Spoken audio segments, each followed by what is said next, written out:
আর কখনো কি আইনাতে ও তুমি মুখ দেখো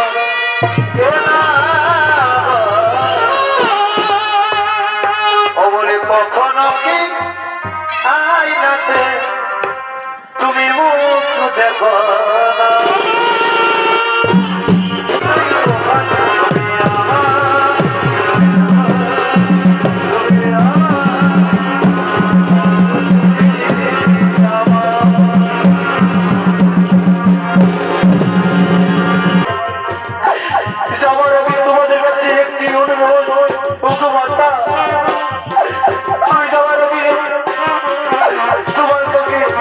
আমি একটু অনুরোধ করছি মাতা, আমি তোমাকে শেষবারের মতো প্রণাম করতে চাই মাতা।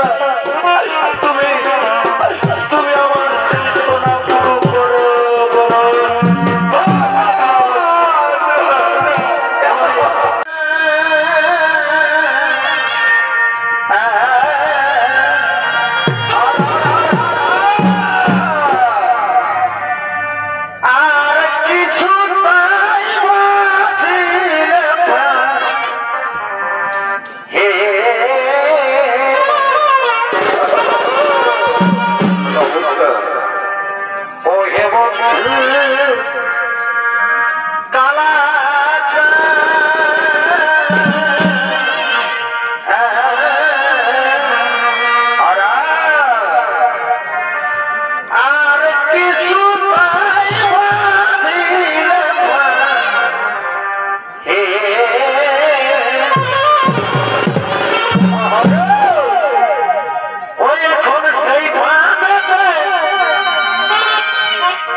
Hey!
দর্শক মন্ডলী ও আমার পরম পূজনীয় মা এবং ভাই ও বোনেরা, আপনারা অযথায় এখানে ওখানে ঘোরাঘুরি না করে নিজ নিজ দর্শন উপযোগী জায়গা লয়ে ধৈর্য সহকারে শান্তি শৃঙ্খলা বজায় রেখে বসে যান।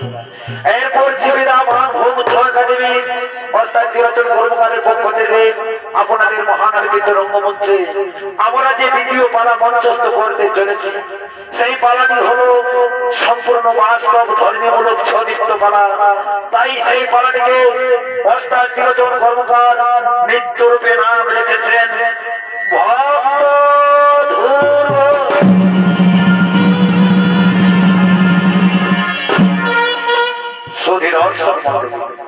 শ্রীমদ ভাগবত পুরাণে কথিত আছে, মনুর পুত্র ছিল রাজা উত্তান, তার দুই রানী ছিল, বড় রানীর নাম সুরীতি এবং ছোট রানীর নাম সুরুচি।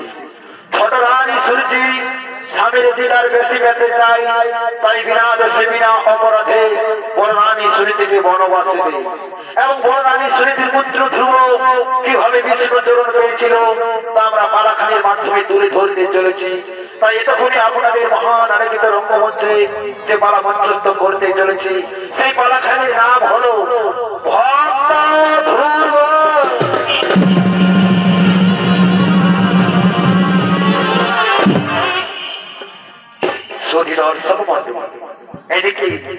এদিকে মহারাজা উত্তরবোধের মন্ত্রী সেনাপতি সৈন্যগণ তারা রাজপাট পরিচালনা করার জন্য রাজার রাজভবনে আগমন করিতেছে।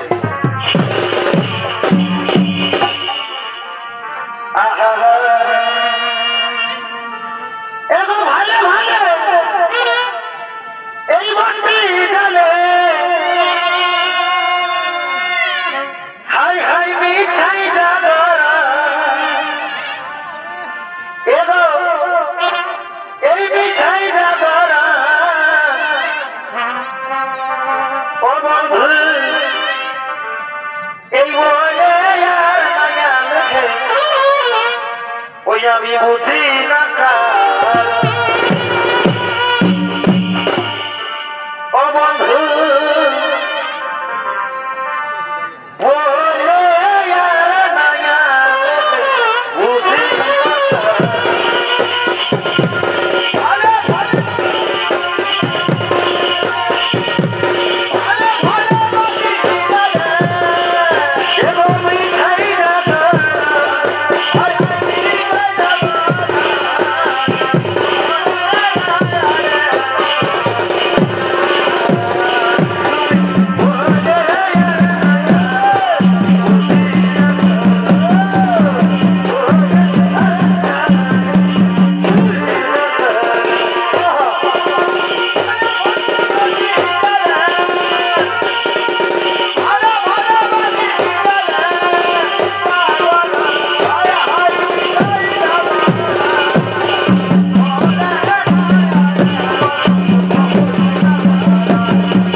এরাই হলেন মহারাজা উত্তরপ্রদেশের মন্ত্রী সেনাপতি সৈন্যগুরু।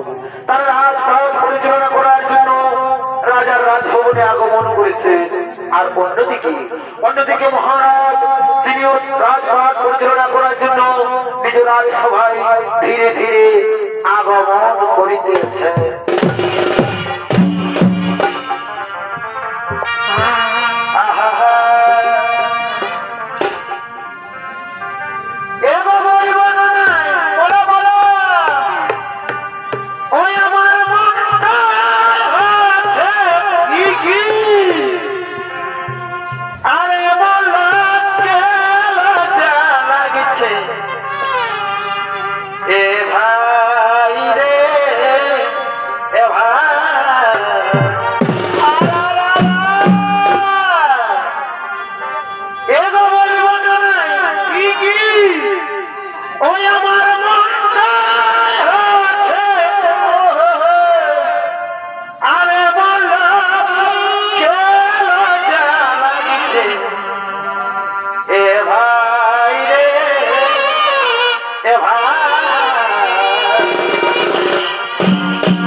এতক্ষণে মহারাজের ভূমিকায় যিনি নৃত্য অভিনয় করে দেখাবেন ইনি হলেন ওস্তাদ নিরঞ্জন কর্মকারের প্রিয় সাথী নৃত্যশিল্পী বিধান চন্দ্র রায়।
যাও আমার মন্ত্রী সেনাপতি সর্বগণ, তোমরা সবাই নিজের নিজের ফিরে ফিরে যাও।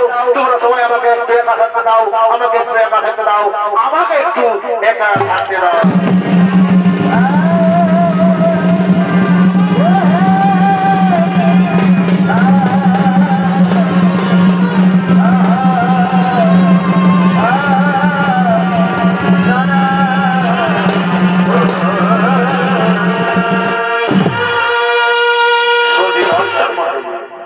এদিকে মহারাজা উত্তরবোধ তার নিজ রাজসভায় চিন্তামগ্ন হয়ে বসে পড়লেন।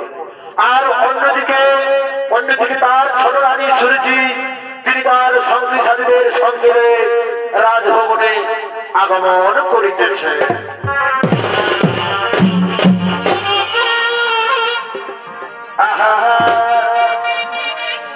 এগো না না না আর সহে না হলো এই তোর পীড়িতির জ্বালা, ও বন্ধু চিকন কালা।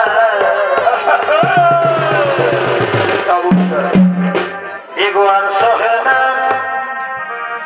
এই তোর পীড়িতির জ্বালা,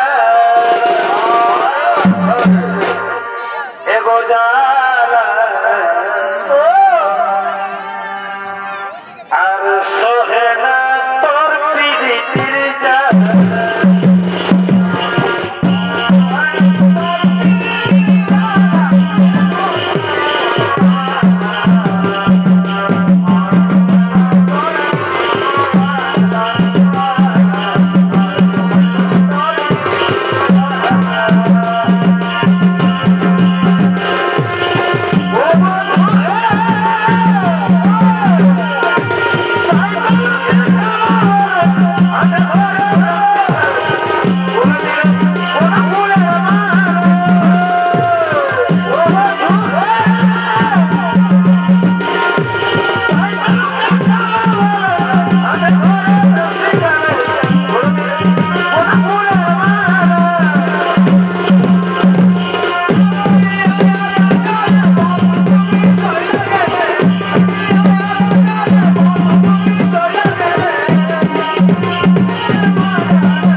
চলবে না মহারাজ। আমি যে তোমার কাছে একটি অনুরোধ জারি নিয়ে এসেছি মহারাজ, আমি যে তোমার কাছে একটি অনুরোধ জারি নিয়ে এসেছি। বলো বলো প্রিয়া সুরুচি, কি তোমার মনের অভিলাষ? আমি নিশ্চয়ই তোমার মনোবাসনা করিব গুরু, আমি নিশ্চয়ই তোমার মনোবাসনা করিব গুরু। বলে শোনো মহারাজ, শোনো। তার আগে তুমি আমার কাছে কোন দৃষ্টান্ত অঙ্গীকার, আমি যাহা বলিব তুমি তাহাই পালন করবে মহারাজ, তুমি তাহাই পালন করিবে। একই কথা বলছো প্রিয়া, কি আমার কথা? তার জন্য তোমার কাছে আমাকে দৃষ্টান্ত অঙ্গীকার করতে হবে, তার জন্য তোমার কাছে আমাকে দৃষ্টান্ত অঙ্গীকার করতে হবে।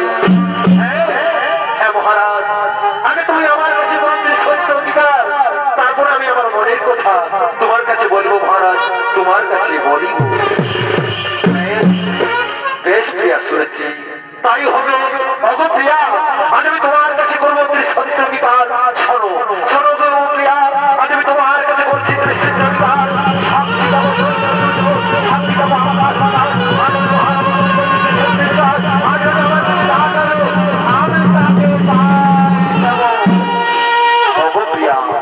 আজ আমি তোমার কাছে করেছি সত্য অধিকার এখন তুমি তোমার মনের কথা আমার নিকটে খুলে বলো আমার নিকটে খুলে বলো শোনো মহারাজ তুমি যখন আমার কাছে করেছো সত্য অধিকার তখন আমি আমার মনের কথা তোমার কাছে বলেছি মহারাজ আমার মনের কথা তোমার কাছে বলেছি শোনো শোনো মহারাজ শোনো আমার কথা তুমি কান খুলে শুনে রাখো তুমি এক্ষুনি এক্ষুনি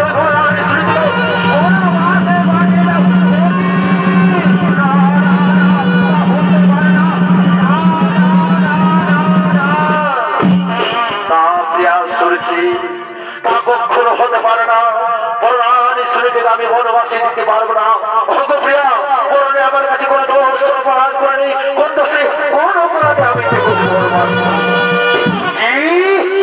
কি বললে মহারাজ তুমি আমার কথা রাখবে না তুমি আমার কথা করবে লঙ্ঘন ভগো মহারাজ তুমি আমার কাছে করছে দেশপ্রকার তুমি আমার কথা না রাখো আমার কাছে তুমি যাবে আমি সেই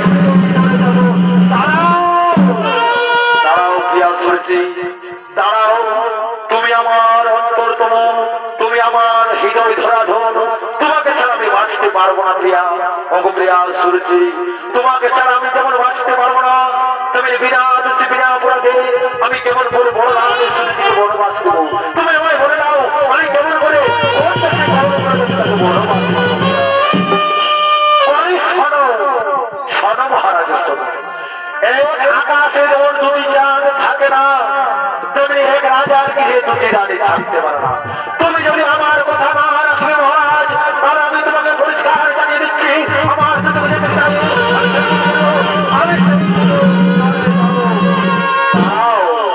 দাঁড়াও প্রিয়া আমি তোমার কথা লক্ষ্য লক্ষ্য করবো পারো তোমার কথা আমি না করবো লোক ওরা আমার মন্ত্রী সেনাপতি সর্ব তোমরা সব করে কান খুলে শুনে রাখো আমার আদেশ তোমরা বড় স্মৃতিকে এক্ষুনি বনবাসে পাঠিয়ে দিবে এক্ষুনি বনবাসেও পাঠিয়ে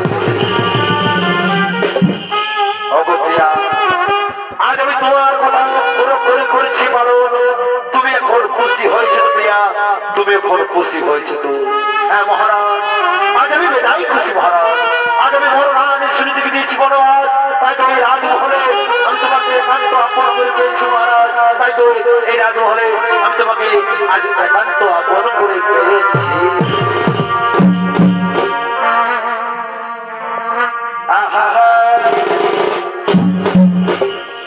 এগো তুমি কত সুন্দর আরে সে তো জানো না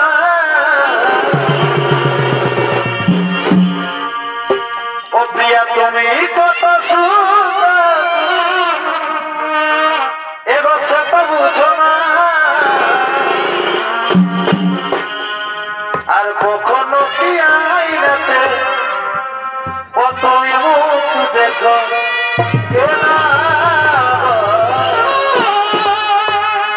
ও বলে কখনো কি আইনাতে তুমি মুখ দেখো এগো কখনো কি আইনাতে ও তুমি মুখ দেখো কখনো কি আইনাতে মুখ দেখো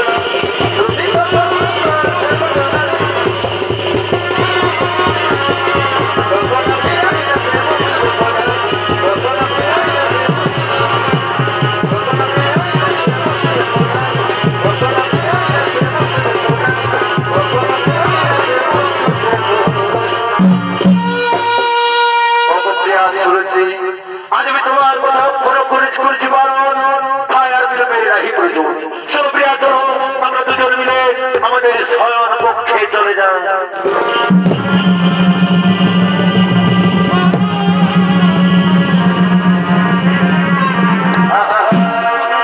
মহা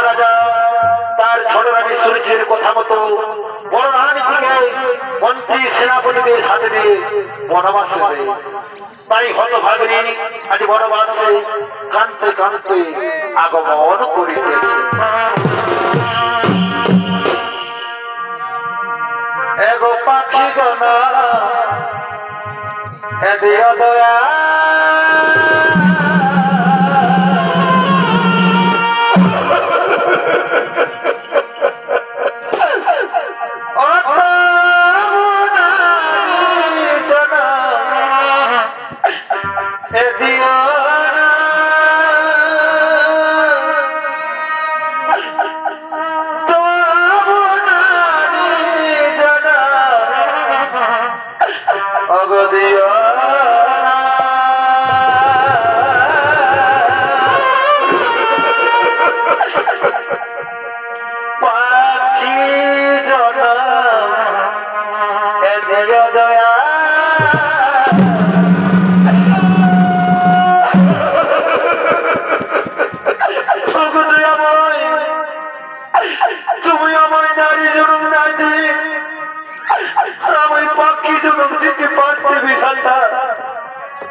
आज আমি রাজরানী কুন্তি, আজ আমি রাজরানী সুনীতি, আজ আমি কিনা পথের ভিখারি দয়াময়।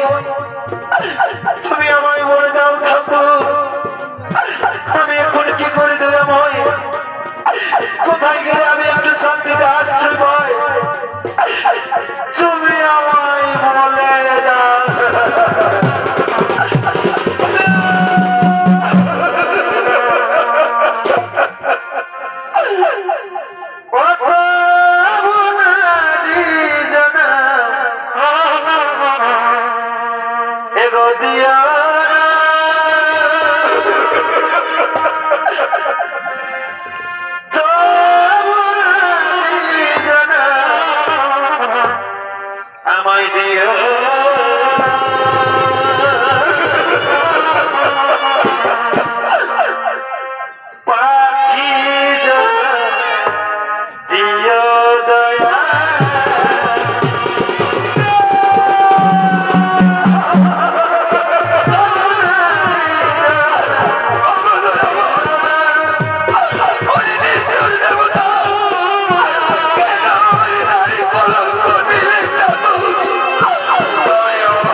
বাঁদরী হতভাগিনী সুনীতি জঙ্গলে কাঁদতে কাঁদতে এদিক ওদিক ঘোরাঘুরি করতে করতে অবশেষে জঙ্গলে বসে পড়ে এমনি ভাবে সেই জঙ্গলে বাস করতে থাকে। দেখতে দেখতে প্রায় কয়েক বছর পার হয়ে যায়। আর দিকে মহারাজা উত্তানপদ তার মন্ত্রী সেনাপতিদের সঙ্গে শিকার করার জন্য সেই গভীর জঙ্গলে শিকার করার জন্য আগমন করিতেছে।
এখন আমি কি করি উপায়?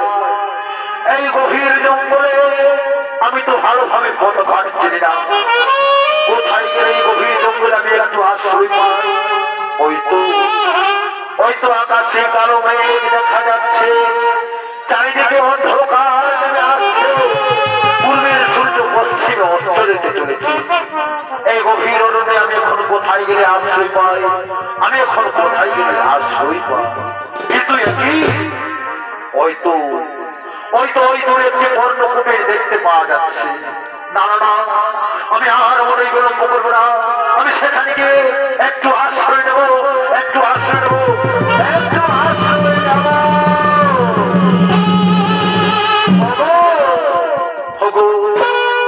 কে আছো ওই বর্ণকুটির ভেতরে? আমাকে এই ঝড় বৃষ্টির হাত থেকে আজকে রাতটুকু আশ্রয় দাও না। কি এই গভীর জঙ্গলে কে যেন চিৎকার করে বলছে, ওগো কে কোথায় আছো? আমাকে এই ঝড় বৃষ্টির হাত থেকে আশ্রয় দাও। কিন্তু এই অরণ্যে আমি ছাড়া আর অন্য কেউ বাস করে না। না না না, আমি আর কুড়ির ভিতরে থাকবো না। আমি একটু এগিয়ে যাই, দেখি কারো কিনা।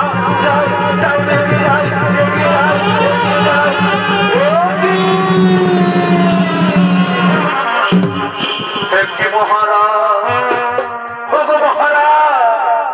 তুমি এই গভীর জঙ্গলে একাকিনী কি করছো মহারাজ?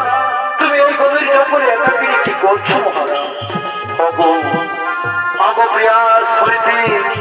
আমি আমার মন্ত্রী সেনাপতিদের সঙ্গে এই গভীর জঙ্গলে শিকার করতে একটি হরিণের পিছনে আমি আমার মন্ত্রী সেনাপতিদের হারিয়ে অবশেষে তোমার পূর্ণকুটির কাছে উপস্থিত হয়েছি। অগপ্রিয়া আমি যে তোমার কোনো কিছু অত্যাচার বিনা দেশে বিনা অপরাধে আমি তোমাকে দিচ্ছি বর্মান, তার জন্য তুমি আমায় ক্ষমা করে দাও, তুমি আমায় ক্ষমা করে দাও।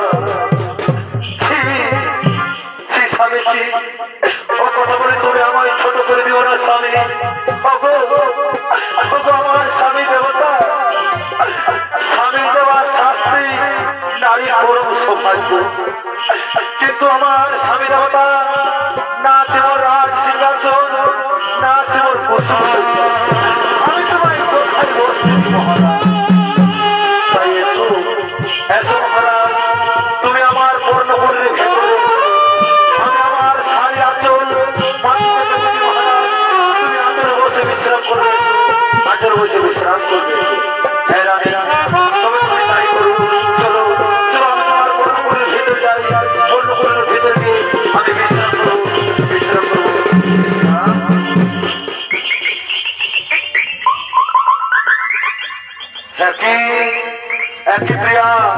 মনে হচ্ছে ভোর হয়ে গেছে। সত্যি তো ভোর হয়েছে। না না, আর তুমি আমায় প্রমোদের বেটো রাখো না প্রিয়া, তুমি এখন আমায় হাসি মুখে বিদায় দাও। আমি আর রাজমহলে ফিরে যাবো। আমি আমার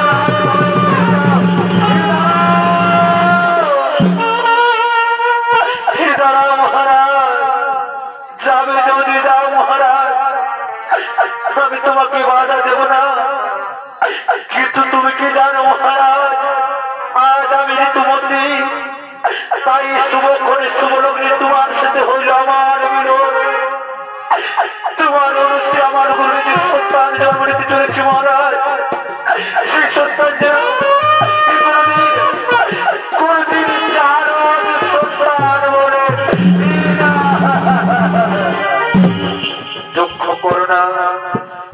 করো না প্রিয়া, তোমার গর্ভে যে সন্তান জন্ম নিতে চলেছে সেই সন্তান আমার অনুষ্ঠান বলে বর্ষিত হবে এই অবনী মণ্ডলী। এখন আমি আসি প্রিয়া, তুমি আমাকে বিদায় দাও, এখন আমি আসি, বিদায় বিদায় বিদায়।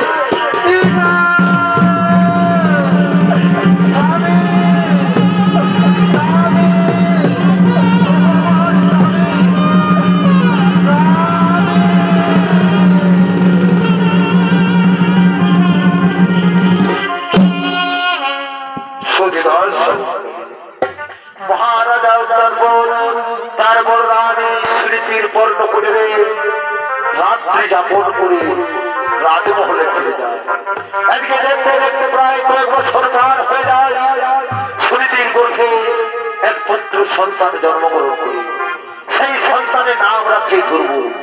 ধ্রুবর বয়স যখন 10 বছর পূর্ণ, তখন ধ্রুব তার সঙ্গে সঙ্গে খেলা করার জন্য উদ্যান হইতে আগমন করিতেছে।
সকলের মাতা পিতা আছে, কিন্তু তোর মাতাকে আমরা সবাই দেখতে পাই, তোর পিতাকে তোমরা কেউ দেখতে পাই না।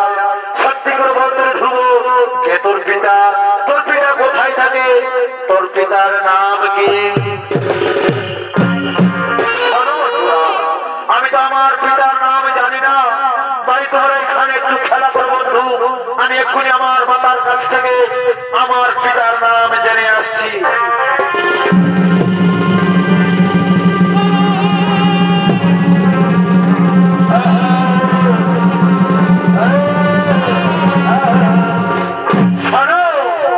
শোনো আমার বন্ধুরা, তোরা নামাই বলেছিলে কি আমার পিতা?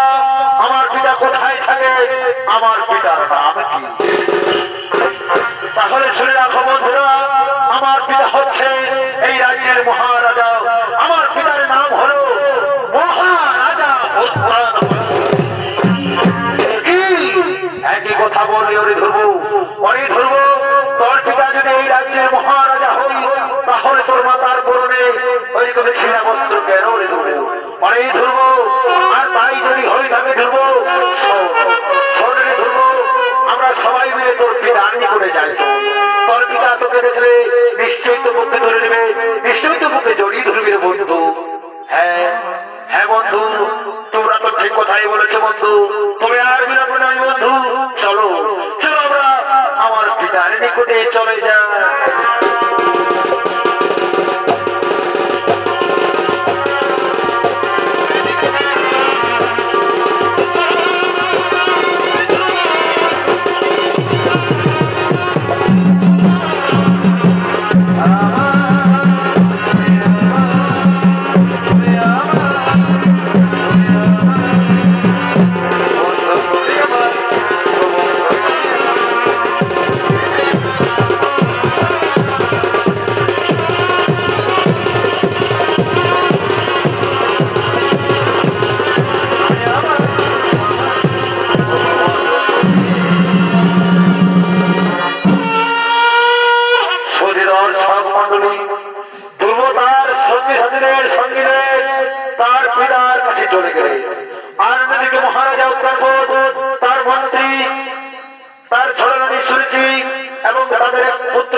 আগমন করিতেছে।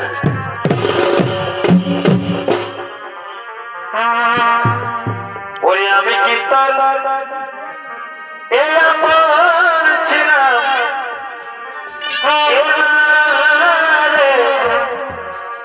ওরে গরি না, ওরে আমি কি তার এ আপন ছিলাম।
একটি কথা বলে রাখি পুত্র, গুরুজনদের সবসময় সম্মান দিয়ে কথা বলবে পুত্র, গুরুজনদের কোনদিন অসম্মান দিয়ে কথা বলিস না বাবা।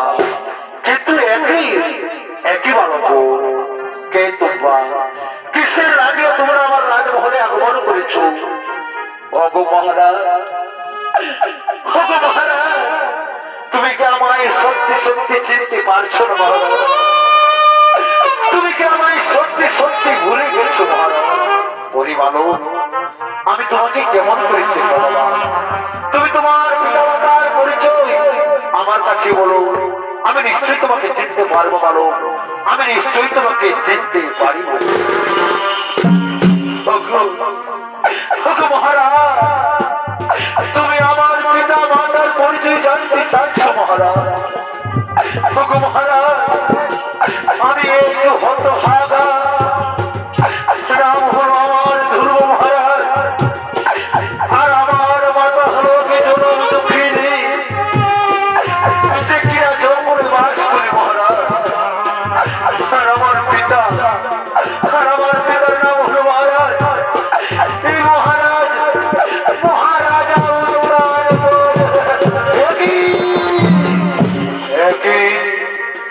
একই কথা বলে ধ্রুব, ওরে ধ্রুব, তোমার মাতার নাম শুনেছি।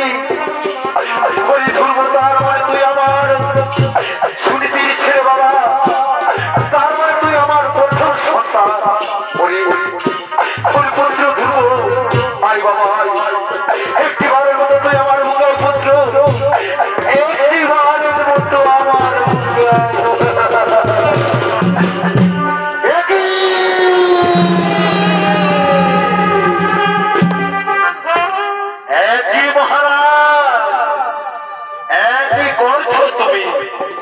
জঙ্গল থেকে ভিখারির বাচ্চা এসে তোমাকে পিতা পিতা বলে ডাকতে লাগলো, অমনি তুমি তাকে বুকে জড়িয়ে ধরে আদর করতে লাগলো। চমৎকার চমৎকার মহারাজ, চমৎকার তোমার বিচার। ওরে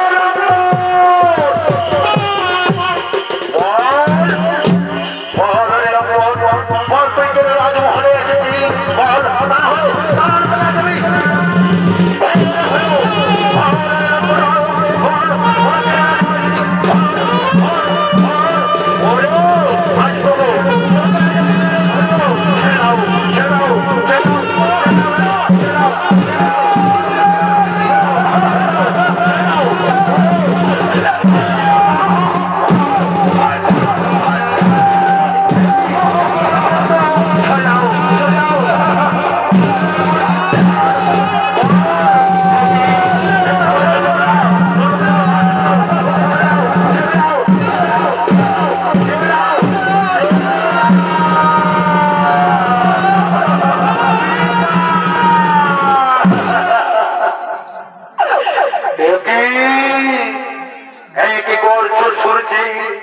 একই করছো তুমি? তুমি তো আমাদের সব কথা শুনেছ। ধ্রুব আমার প্রথম সন্তান, তার মানে হতো তোমার সন্তান, আমরা তো তোমারও সন্তান। না মহারাজ, না, ওই দাসের পুত্র কিছুতে আমার সন্তান হতে পারে না।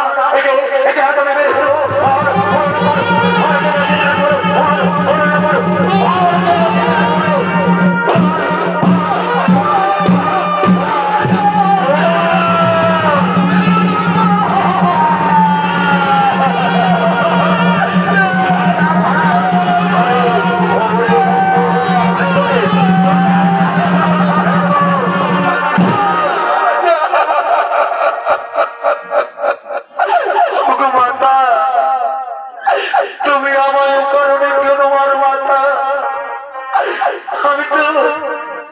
আমি তো তোমাদের কাছে কিছু চাইনি মাতা, তুমি তুমি আমায় কেন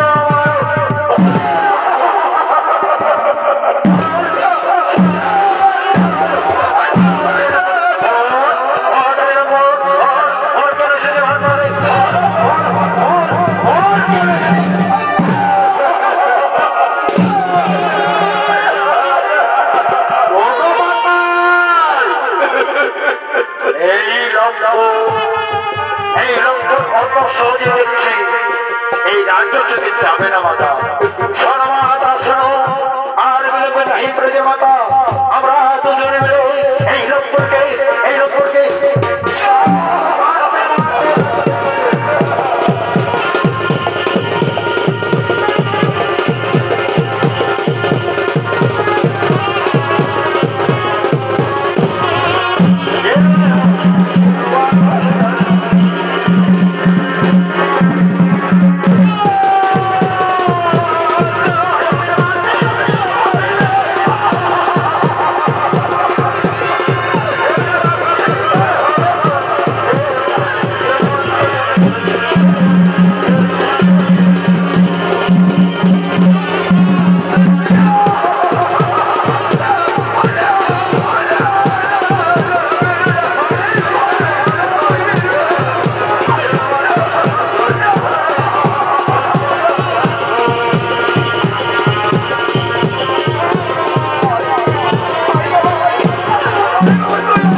আমি তোকে পরিষ্কার জানিয়ে দিচ্ছি, আমি আর আমার মাতাও এই যতদিন রাজমহলে আছি ততদিন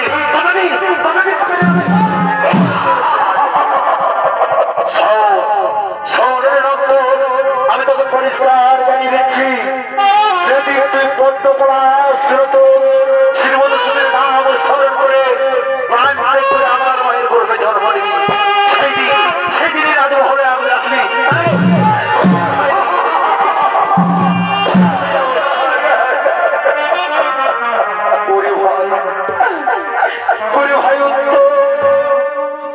আর আমাকে বরিষ্কারই হয়, আমি আর এক মুহূর্তে রাজসভায় থাকবো না রে ভাই। আমি শেষবারের মতো চলে যাচ্ছি। যাবার আগে তোমাদের কাছে একটি অনুরোধ, মাতা, আমি যাবার আগে তোমার কাছে আমি একটি অনুরোধ করছি মাতা, আমি তোমাকে শেষবারের মতো প্রণাম করতে চাই মাতা। তুমি আমার চেতনা পুরো করো।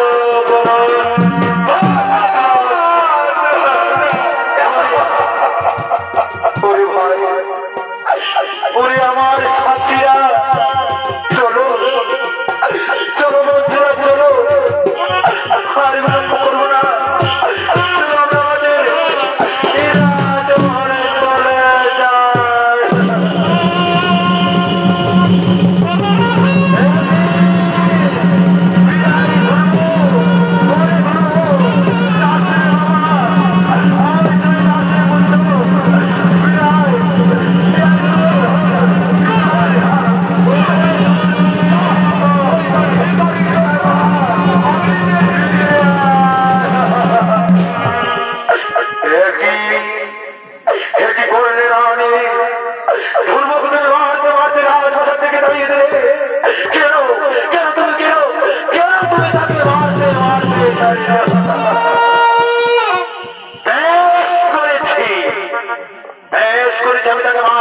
রাজ্য থেকে দাঁড়িয়েছি। শোনো মহারাজ, শোনো, আমি তোমাকে পরিষ্কার জানিয়ে দিচ্ছি, তুমি যদি আমার কথা না শুনবে তাহলে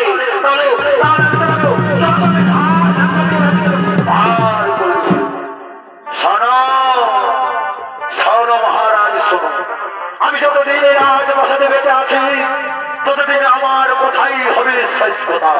তুমি ততদিন আমার কথাই শুধু বসবে আর উঠবে, বসবে আর উঠবে।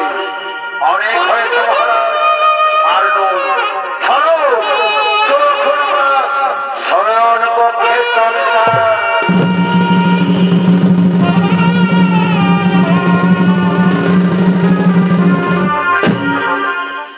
সখী দর্শক ধ্রুবকে তার ছোট মা শাবক মারতে মারতে রাজ্য থেকে তাড়িয়ে দেয়। আর অন্যদিকে ধ্রুবর মাতা ধ্রুবকে দেখতে না পেয়ে ডাকতে ডাকতে আগমন করছে।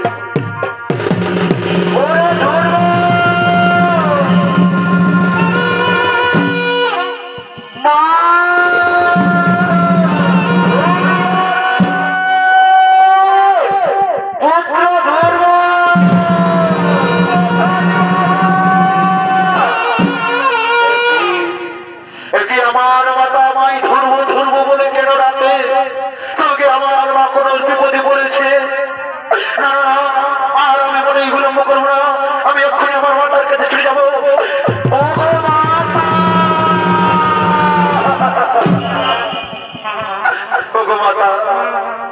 তুমি আমায় ধরবো ধরবো বলে কেন ডাকো মাতা?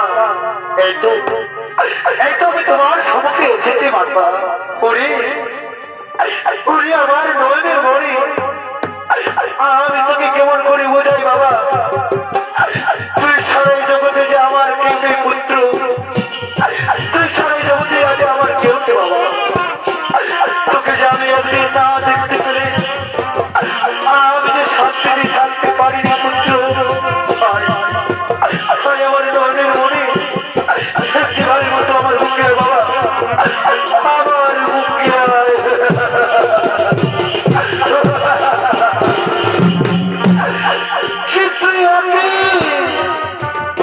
পুত্র পুত্র তোর সারা শরীরে এইরকম চমকের আনন্দের দাঁত কেন বাবা? বল পুত্র কোথায় গেছি কোথায় গেছি? ভগবাতা আমি আমার বন্ধুদের সঙ্গে রয়ে আমার পিতার কাছে যাই মাতা। আমার পিতা আমাকে ছেলে মনে করে আমায় বুকে জড়িয়ে ধরে মাতা। সেই সময় ছোট বয়সে আমাকে তাকে মারতে মারতে এই রাজ্য থেকে তাড়িয়ে দিয়েছে মাতা।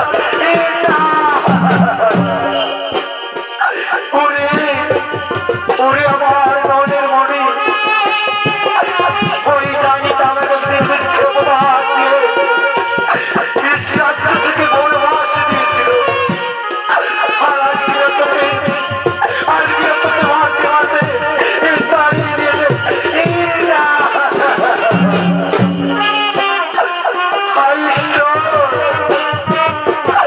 তুমি আমাদের আর খুব কষ্ট দেবে দয়া করে। তুমি কি আমাদের পুত্রে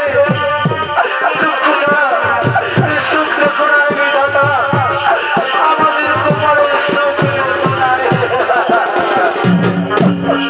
মাতা তুমি আমায় বলে দাও না মাতা, পড়তে পড়া তুলসীর মতো সুদূর কোথায় থাকে মাতা? আমার ছোট মামাই বলেছে মাতা, আমি যেদিন পড়তে পড়া তুলসীর মতো সুদূরের পাইব সরো, সেদিন আমি তোমার চোখের জমুতি দিয়ে আমি হব এই রাজ্যের মহারাজা। ওরে পুত্র আমার, আমি তোকে কেমন করে বোঝাই বাবা? আমি যে তাকে দিন রাত ডাকি পুত্র, সে তো আমার ডাকি করবে সারাদিনে বাবা। পুত্র না তাকে সাথে না। কিন্তু মাতা আমিও আজ দেখতে চাই মাতা, ছোটবেলা জলের শ্রীমধুসূদন কেমন করে আমার তাকে সারা না দিয়ে আসে। তাই এসো মাতা, তুমিও আমার সাথে একসাথে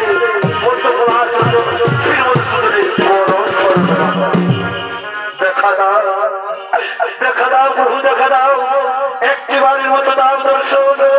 এই দক্ষিণ মায়ের চোখের জন্য মুছে করার জন্য দাও দর্শন।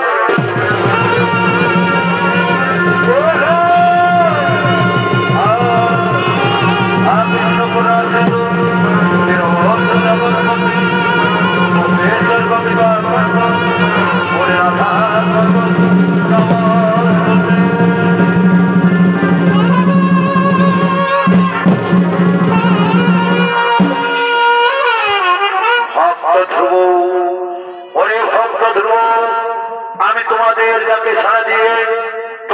সম্মুখে এসেছি। অঠো অঠো ভক্ত নয়ন মিলে তাকিয়ে রেখো, আমি তোমাদের সম্মুখে দাঁড়িয়ে রয়েছি।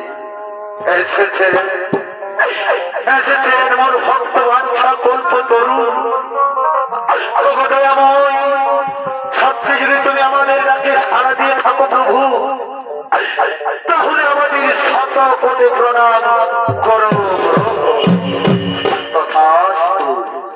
আউসমান ভব বলো বলো ভক্ত, কিসের লাগিয়া আমায় করেছ শোনো। ভগবান অন্তর্যামী, তুমি তো সব জানো দয়াময়। আমার পিতা আমার মাতাকে একদিন মিথ্যে অপবাদ দিয়ে রাজ্য থেকে বনবাসে দিয়েছিল। আর আজ যখন আমি আমার পিতার কাছে ছুটে যাই, তখন আমার ছোট মা আমাকে তালুক ভাঙতে ভাঙতে রাজ্য থেকে তাড়িয়ে দিয়েছে। আর বলেছে আমি যেদিন আগ করতে বলার চিরঞ্জনশীল মধুসূদনের বাড়ি বছর, সেদিন আমি আমার চোখে জল মুছে দিয়ে আমি হব এই রাজ্যের রাজা। তথাস্তু তথাস্তু ভক্ত, আমি তোমাকে আশীর্বাদ করছি, তুমি হবে এই রাজ্যের মহারাজা। 60,000 বছর ধরে তুমি রাজত্ব করবে, সন্তানের পালন করবে তুমি তোমার প্রজা। তারপর তুমি তোমার মাতার সাথে স্বর্ণতে চড়ে গৌরবধামে চলে যাবে। সর্বভক্ত, আমি তোমাকে আরো আশীর্বাদ করি, আকাশ মার্গে থাকবে তুমি ধর্ম দ্বারা হয়ে, আর এই সংসারী সকল নারী প্রতিদিন থেকে তোমায় সঞ্চারিত করবে, তোমায় প্রতিদিন থেকে সঞ্চারিত করবে। এই আমার আশীর্বাদ রইল, এই আমার আশীর্বাদ রইল। প্রণাম প্রণাম তোমার চরণে প্রভু নারায়ণ, প্রণাম প্রণাম।